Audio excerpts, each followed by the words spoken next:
Thank you very much. Right, డిబేట్లోకి వెళ్దాం. So మనతోటి డిబేట్లో పాల్గొనేందుకు గాయత్రి గారు ఉన్నారు, తెలుగుదేశం పార్టీ రాష్ట్ర అధికార ప్రతినిధి.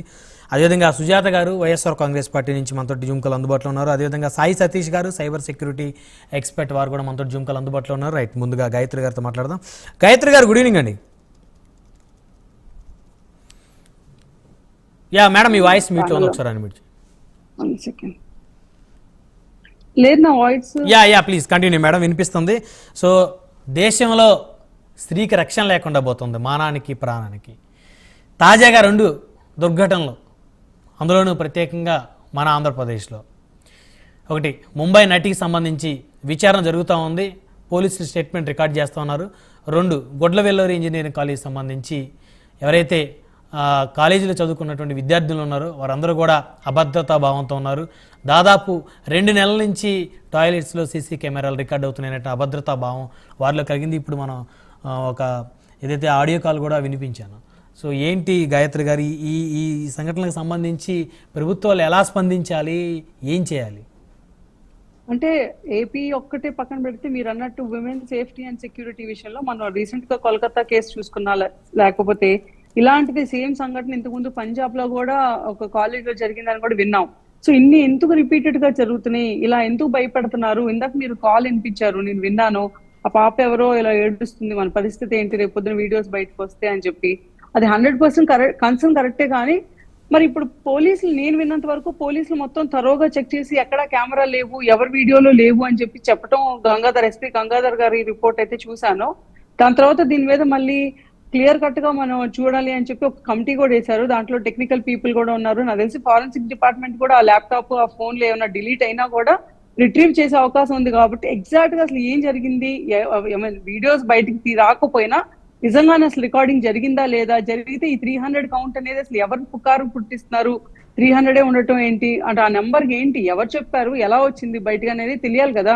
అండ్ ఆల్సో 1 వీక్ బ్యాక్ తెలిసిందే అన్నారు. 1 వీక్ బ్యాక్ ఎలా తెలిసినది ఇప్పుడు నాకు తెలిసి క్లారిటీ ఇప్పుడు దాకా మీడియాకి లేదు, పోలీసుకి లేదు. మీ దగ్గర ఏమైనా ఇన్ఫర్మేషన్ ఉందా 1 వీక్ బ్యాక్ ఎగ్జాక్ట్ గా ఇది ఎలా బయటపడింది, ఎవరి చేతిలో పడింది కెమెరా ఏంటి అని చెప్పి? లేదండి, అంటే అది ఎవరికి తెలియట్లేదు, అది ఒక మిస్టరీలా ఉండిపోయింది.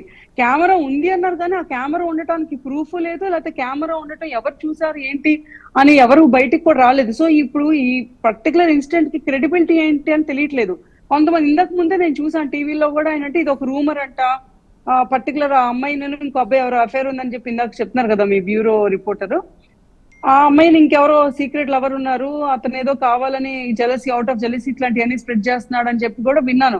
సో ఇట్లా 100 థియరీస్, ఒక సెన్సిటివ్ ఇష్యూ పట్టుకొని రాష్ట్రం అంతా భయపడిపోయే విషయాన్ని పట్టుకొని ఇలా నిజంగానే ఇది రూమర్ అయితే మాత్రం ఎవరైతే స్ప్రెడ్ చేశారో, ఎవరు దీని వెనకాల ఉన్నారో 100% వాళ్ళకి రేపుకు పడినట్టు ఈక్వల్ గా శిక్ష పడాలని అయితే కోరుకుంటున్నానండి. ఎందుకంటే ఇది చిన్న విషయం కాదు. ఈ రోజు మేము ఒక జనరల్ షాపింగ్ మాల్కి వెళ్ళి ట్రయల్ రూమ్ లోకి వెళ్ళినా కూడా భయం వేసిద్ది. ఒక్క సెకండ్ కి ట్రయల్ రూమ్ మొత్తం చెక్ చేసుకుంటారు రూఫ్లన్నీ. అంటే సహజంగానే మాకు ఒక ఫోబియా వచ్చేసింది అనమాట. ఎక్కడ పెడితే అక్కడ హిడెన్ కెమెరాస్ పెడతారేమో, ఏం చేస్తారో ఏంటంటే అలాంటి పర్వర్ట్స్ ఉన్నారు.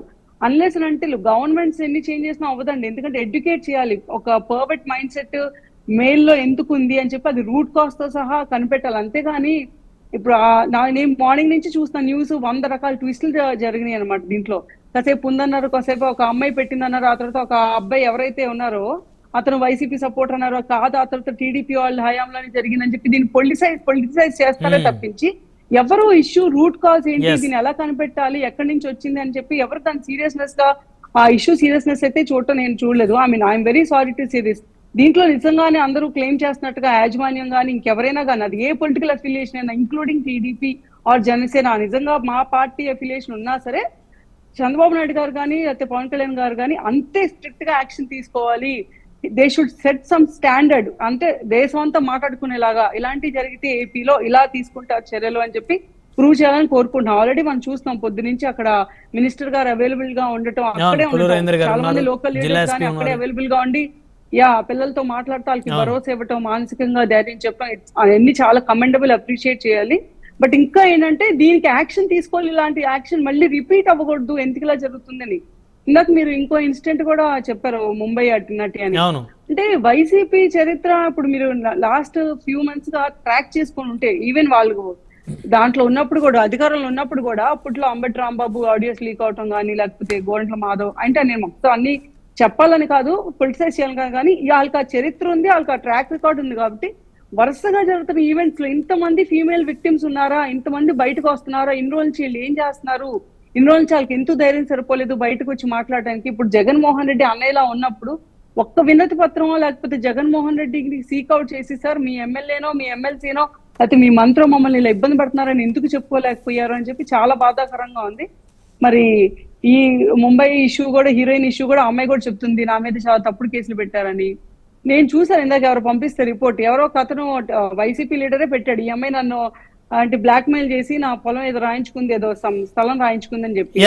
విద్యాసాగర్ కుక్కల విద్యాసాగర్ పెనమలూరు నుంచి 2014లో వైసీపీ అభ్యర్థిగా పోటీ చేశారు. అవును, అతనే, అదే అంటున్నాను నేను. 2019 లో ఎప్పుడైతే వైసీపీ గవర్నమెంట్ లో ఉందో ఆ రోజు ముంబై నుంచి వచ్చిన ఒక మహిళ వచ్చి అక్కడ ఉండే లోకల్ లీడర్ ని ఎక్కడైనా బెదిరించడం జరిగిందంటే అసలు అది పాసిబుల్ ఇన్సిడెంట్ అయినా?